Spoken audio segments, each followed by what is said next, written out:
one biosphere of love, with eucalyptus trees of love, and kangaroos of love, and everything was perfect, you know?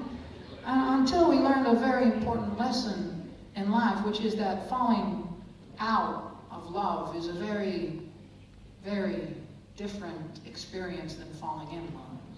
It is no longer a spontaneous, mythological event, you know. It is now a slow, geological event, you know. It is two tectonic plates shifting under your feet, you know, and ever so slightly, but ever so surely, they carry you away from each other. And we didn't know what was happening. One morning we woke up and there was a little stream of water running right through the middle of us, cutting us in the middle, and she was left on this side, and I was left on this side. And we could still cross it fairly easily, you know, we could splash our feet, and she would say things like, I love you, Asaf, and I would say, I love you too, Pumpkin. Everything was great, you know.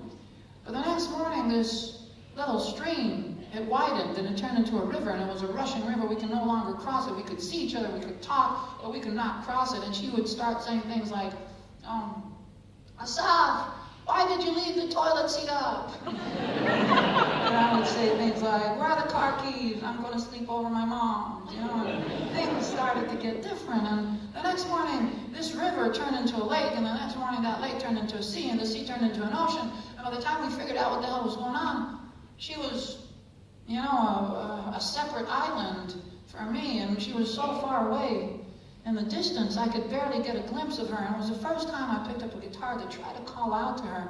And I said,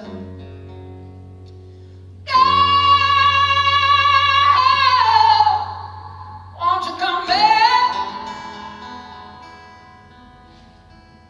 I said,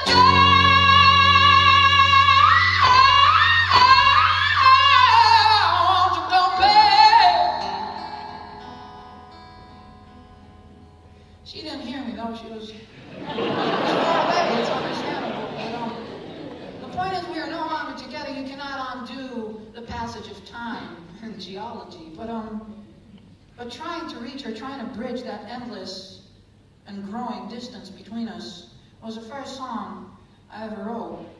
And it's not just the first song I ever wrote, it became the whole style of my music, because I tried to reach out and she didn't hear me, and I tried louder and louder and higher, and I needed to let these demons crawl out and say what they wanted to say.